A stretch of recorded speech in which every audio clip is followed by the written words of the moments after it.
प्राचीन काल से ही चित्रकूट की भूमि ऋषि मुनियों की तपस्थली रही है।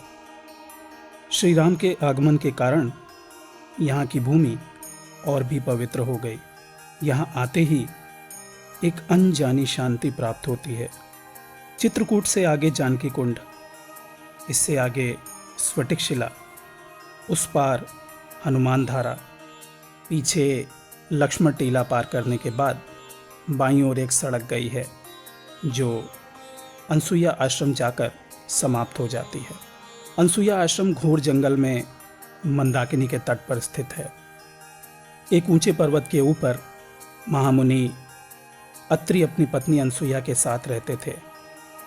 श्री राम के वनवास काल में यहीं सीता जी को अनसुईया देवी उपदेश देती थी। इस पहाड़ के नीचे टूटा फूटा एक प्राचीन भवन है। इस भवन में कभी सिद्ध बाबा रहते थे। बाद में यहाँ पर परमानंद जी आए। सिद्धों की भूमि हमेशा जागृत रहती है और उसका प्रभाव दर्शनार्थियों पर भी पड़ता है। परमानंद जी के इष्ट देव ने इन्हें सुदूर कश्मीर से यहाँ आने का निर्देश दिया था। उन दिनों यहाँ सिद्ध बाबा की खंडहर वाली कुटिया थी। इस कुटिया के एक तख्त पर वे बैठ गए। थोड़ी देर बाद उन्हें आदेश मिला, यहाँ मत बैठो, नीचे जाओ। इस आदेश को पाते ही वे नीचे चले आए। पुनः आदेश मिला, अब यहीं बैठकर साधना करो, यही आसन तुम्हारा सिद्धपीठ है। इष्ट की यह आज्ञा पाकर परमानंद जी यहीं पर बैठ गए। आगे चलकर यह स्थान उनका मुख्य स्थान बना। परमानंद जी किसी विशेष संप्रदाय के अनुगत नहीं थे। एक प्रकार से वे अवधूत थे। उनका जन्म पूर्वी उत्तर प्रदेश के देवरिया जिले के रामकोला गांव में हुआ था। एक दिन मां को अपने बच्चे के भविष्य की जानकारी का शौक लगा। पंडित ने बालक का हाथ देखकर कहा, यह बालक आगे चलकर राजा होगा अथवा योगी। यह बड़ा भाग्यवान है। पंडित जी की भविष्यवाणी सुनकर मां घबरा गईं। राजा होने की कल्पना तो वे कर नहीं सकती थी, योगी होने की संभावना अधिक थी। इस अनिष्ट कल्पना के कारण वे शंकित रहने लगीं। जब परमानंद की उम्र 5 वर्ष की हुई तब उन्हें पाठशाला भेजा गया। वहाँ पढ़ने लिखने की अपेक्षा मारपीट हुड़दंग करते रहते थे। तंग आकर एक दिन मास्टर ने इनकी मरम्मत कर दी। दूसरे दिन से इनका स्कूल जाना बंद हो गया। शिक्षा का आदि और अंत यहीं पर हो गया। स्कूल से मुक्ति पाने के बाद इन्होंने पहलवानी की ओर विशेष ध्यान दिया। गांव में हम उम्र के अधिकांश लोग पहलवानी करते थे। गांव की परंपरा का पालन ये भी करने लगे। कुछ ही दिनों में इनकी गणना प्रसिद्ध पहलवानों में होने लगी। एक दिन अपनी मस्ती में झूमते हुए ये चले जा रहे थे। ठीक इसी समय एक तेज आवाज़ आई, इस साधु को भोजन कराओ। इस आवाज़ को सुनकर वे चौंक गए। देखा एक महात्मा सीताराम सीताराम कहते हुए आगे न जाने कहाँ गायब हो गए। इन्होंने चारों ओर चकित दृष्टि से देखा कि ये आदेश किसने दिया मुझे। राह चलते 2-4 व्यक्तियों से पूछने पर जवाब मिला, मुझे कोई आवाज़ नहीं सुनाई दी, जबकि वह आवाज़ इतनी तेज़ थी कि दूर तक सुनाई दी होगी। इसी चिंता में परमानंद आगे की ओर बढ़ गए। इधर इनके मस्तिष्क में यह आदेश बराबर गूंजता रहा। अंत में इन्होंने निश्चय किया कि उस महात्मा को खोजकर मैं भोजन कराऊंगा। काफ़ी देर खोजने के बाद महात्मा जी से मुलाकात हुई। परमानंद ने उनसे पूछा, बाबा आप सीताराम सीताराम करते रहेंगे या भोजन आदि भी करेंगे? संत ने कहा, चलो भोजन कराओ। उस समय इनके पास केवल 3 पैसे थे। उन पैसों से आवश्यक सामान खरीद कर ये बाबा को घर ले आए। भोजन करने के बाद संत ने आपसे पूछा, मुझे तुमने भोजन क्यों कराया, क्या चाहते हो? परमानंद जी को विश्वास था कि अगर संत आशीर्वाद दे दें तो वह फलीभूत होगा। परमानंद पर पहलवानी का नशा था। उन्होंने कहा, मैं चाहता हूँ कि मुझे कुश्ती में कोई पराजित ना कर सके। इस प्रार्थना को सुनकर बाबा एवं अस्तु कहकर चल दिए। परमानंद को विश्वास हो गया कि अब कोई अखाड़े में उन्हें पटक नहीं सकता। महात्मा जी के जाने के तीसरे दिन दंगल का आयोजन हुआ। बड़े दृढ़ विश्वास के साथ परमानंद अखाड़े में उतरे, पर फल उल्टा हुआ। अत्यंत दुखी मन से वे घर वापस आ गए। लज्जावश कई दिनों तक घर से बाहर नहीं निकले। बाद में इनका अंतर्मन कहने लगा, अगर इस दंगल में विजयी हो जाते तो संत के आशीर्वाद का गर्व स्थायी रूप धारण कर लेता, जो उचित नहीं था। परमानंद के गांव के पड़ोस में एक अन्य गांव था। वहां एक नई बहू ब्याह कराई थी। पता नहीं किस भावना से उस युवती ने एक बुढ़िया के जरिए परमानंद को अपने यहाँ आने का निमंत्रण दिया। एक दिन शाम के समय परमानंद खूब बन ठन कर उस युवती के घर की ओर चल पड़े। कुछ दूर जाने के बाद उनके मन में विवेक उत्पन्न हुआ, कहीं मैं ये गलत काम तो नहीं करने जा रहा हूँ। तुरंत उसी अदृश्य आवाज़ ने कहा, यह घोर पाप है, नरक यातना भोगोगे। इस चेतावनी को सुनते ही वे उल्टे पांव तुरंत लौट पड़े। पुनः आवाज़ आई, कुछ दूर आगे देवालय है जहाँ तुम्हारे गुरुदेव तुम्हारी प्रतीक्षा कर रहे हैं। महापुरुषों और योगियों को अधिकतर आकाशवाणी के माध्यम से ऐसे आदेश दिए जाते हैं जिसे केवल वही सुन पाते हैं। कुछ दूर आगे बढ़ने पर एक प्राचीन मंदिर दिखाई दिया। मंदिर के भीतर घना अंधेरा था। कुछ देर अंधेरे में खड़े रहने के बाद परमानंद को सब कुछ साफ साफ दिखाई देने लगा। सहसा एक ओर से किसी के खांसने की आवाज़ आई। पास जाकर प्रणाम करने के बाद आप गुरुदेव के पैर दबाने लगे। 3 दिनों तक आप गुरुदेव की सेवा में लगे रहे। इसी बीच आपके गुरु सत्संगी महाराज आपको साधन भजन आदि के अलावा श्वास क्रिया के योग सिखाते रहे। सारी कार्यवाही करने के बाद गुरुदेव अंतर्ध्यान हो गए। गुरुदेव के निर्देशानुसार आप साधना में जुट गए। 4 माह बाद गुरुदेव अचानक पुनः एक दिन आ गए। उस दिन भजन करने में आपको बड़ी प्रसन्नता हुई।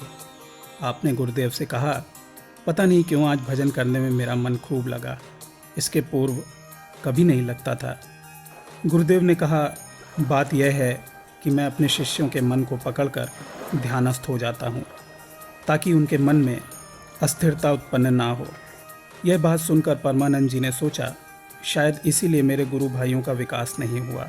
अपने गुरुदेव से प्रार्थना की, भविष्य में मेरा मन ना पकड़ा जाए, बल्कि मुझ में ऐसी क्षमता उत्पन्न कर दी जाए ताकि मैं स्वतंत्र रूप से साधन भजन कर सकूं। गुरुदेव ने कहा, तथास्तु, भविष्य में ऐसा ही होगा। परमानंद जी को वैरागी बनते देख घर वाले नाराज हो गए। पहले तो लोगों ने काफ़ी समझाया, बाद में निश्चय किया कि असली जड़ इनका गुरु है, उसे मारकर भगा दिया जाए।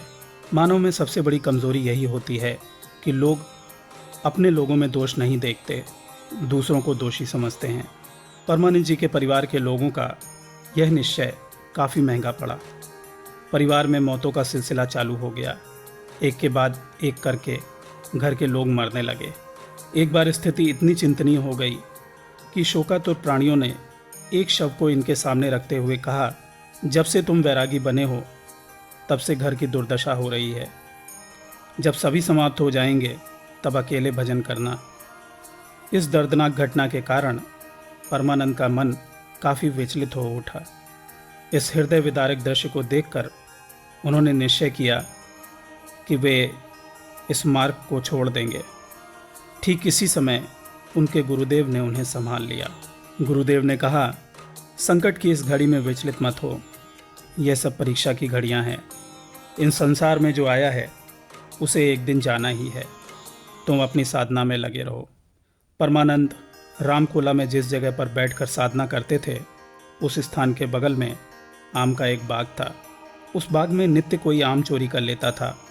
बाग के मालिक को संदेह हुआ कि ये तथा इनके साथी बाग से आम चोरी करते हैं। इस धारणा के कारण वह नित्य चुन चुनकर गालियां देता था। उसके इस व्यवहार से परमानंद को बड़ा क्षोभ हुआ। उन्होंने सोचा कि मैं तो आम छूता भी नहीं हूँ, मुफ्त में गालियाँ मिलती हैं। बरसात के बाद परमानंद जी ने देखा कि वे जिस स्थान पर भजन कर रहे हैं बड़ा मनोरम हो गया है। इधर ज्यों ही इस स्थान के संबंध में आपके मन में आसक्ति उत्पन्न हुई, त्यों ही इन्हें आदेश मिला कि अब प्रयाग चले जाओ। इष्ट की अवहेलना करने की क्षमता उनमें नहीं थी। वे प्रयाग चले गए। बार बार इष्ट द्वारा व्याघात उत्पन्न होने के कारण उन्होंने निश्चय किया कि आगे से प्रत्येक कार्य के लिए इष्ट से आज्ञा लेकर ही पूरा करेंगे। प्रयाग संगम पर आकर इन्होंने इष्ट से पूछा, अब आगे मुझे क्या करना होगा? आदेश मिला, वस्त्रों को यहीं नदी किनारे उतार कर रख दो। वस्त्रों को नदी किनारे उतार कर परमानंद दिगंबर हो गए। इस स्वरूप में काफ़ी दिनों तक नदी किनारे टहलते रहे। जब परमानंद सिद्ध हो गए तब कोई शिष्य या भक्त जब यह प्रश्न करता कि आप तो अच्छे खाते पीते घराने के थे, एकाएक साधु कैसे बन गए? तब वे जवाब देते, साधु बना नहीं जाता, भगवान स्वतः बना देते हैं। इसके पूर्व वे कई बार प्रयाग आ चुके थे। पहली बार की घटना है, संगम पर स्नान करते समय कुछ सन्यासियों से उनका विवाद हो गया। उन्होंने अनजाने में एक सन्यासी के फूटे लोटे में पानी भरकर ऊपर उठाया तो उसमें से पानी का एक बूंद भी नीचे नहीं गिरा। इस दृश्य को देखकर उपस्थित सभी साधु चकित हो गए। इधर परमानंद की स्थिति विचित्र हो गई। उत्तेजनावश उनसे यह चमत्कार हो गया था, जबकि उनकी ऐसी इच्छा थी नहीं। इस भूल के लिए उन्होंने अपने इष्ट से क्षमा मांगी। दूसरी बार जब परमानंद कुंभ के अवसर पर आए, संगम के दोनों ओर साधुओं के तंबू लगे थे। वे अकेले विचरण करते हुए जिस तंबू में जाते, वहां से भगा दिए जाते। इस कुंभ में एक सेठ ने भंडारे का आयोजन किया। परमानंद भी वहां निमंत्रित थे। पत्तल बिछ जाने पर जब उनकी वेशभूषा और आकृति पर सन्यासियों की दृष्टि गई, तब उन लोगों ने सेठ से कहा, हम महात्माओं के साथ इस खड़िया को क्यों बिठाया है? इसकी शक्ल देखो, लगता है जैसे महीनों से स्नान नहीं किया। कितना गंदा है। सेठ ने विनयपूर्वक कहा, मेरी दृष्टि में सभी महात्मा हैं। अपने यहाँ आमंत्रित किसी भी सन्यासी का अपमान नहीं करना चाहता। परमानंद जी पिछले 4 दिनों से भूखे थे। ज्यों ही वे भोजन करने लगे, त्यों ही पानी बरसने लगा। सहसा ही उनके मुंह से निकला, पानी भी इसी समय बरसना था। उनके इतना कहते ही वर्षा रुक गई। उनके इस चमत्कार से लोग काफ़ी प्रभावित हुए। कभी कभी इस घटना की चर्चा करते हुए परमानंद अपने शिष्यों से कहते थे, भगवान ही सब पूर्ण करते हैं, रिद्धि सिद्धि से कुछ नहीं होता। ईश्वर के प्रति मन में विश्वास, स्थिरता और आस्था रहनी चाहिए। परम प्रभु की कृपा से ही अलौकिक घटनाएं होती हैं। इष्ट के आज्ञा अनुसार वे जौनपुर, काशी आदि स्थानों का भ्रमण करते हुए देहरादून आए। यहाँ एक वृक्ष के नीचे साधना करने का आदेश मिला। साथ ही यह चेतावनी दी गई कि एक व्यक्ति दूध लेकर आएगा, उसे मत पीना, यही तुम्हारा कल्याण मार्ग प्रशस्त होगा। दूसरे दिन एक व्यक्ति दूध लेकर हाजिर हुआ। संत बराबर पीने से इनकार करते रहे। बाद में निरंतर आग्रह होते देख उन्होंने दूध पी लिया, परंतु इष्ट ने आदेश दिया, अब यह स्थान छोड़ दो। परमानंद इष्ट के निकट गिड़गिड़ाने लगे, पर इष्ट ने क्षमा नहीं किया। अपने इस अनुभव के बारे में वे अपने शिष्यों से अक्सर कहा करते थे, अंतर जगत से प्राप्त होने वाले आदेशों की उपेक्षा नहीं करनी चाहिए। उपेक्षा करने पर लक्ष्य प्राप्ति में व्यवधान आ जाता है। समर्थ इष्ट की कृपा से साधक अपनी साधना में सफलता प्राप्त करता है। देहरादून से वे माधवपुर आए। यहाँ आने पर उन्हें संकेत मिला कि यहाँ देवालय है, वहाँ जाकर साधना करो। गांव के निवासी कभी यहाँ नहीं आते जाते थे। गांव के लड़के स्कूल जाते समय देखते कि इस सुनसान मंदिर में एक पागल बाबा ने डेरा जमाया है। कहते हैं बालक बंदर दो एक स्वभाव। स्कूल जाते और वापस आते समय अधिकांश बालक मुंह चढ़ाते और ढेला फेंकते थे। एक दिन एक बालक का ढेला आपको लगा। क्रोध में गालियां बकते हुए आप बाहर आए।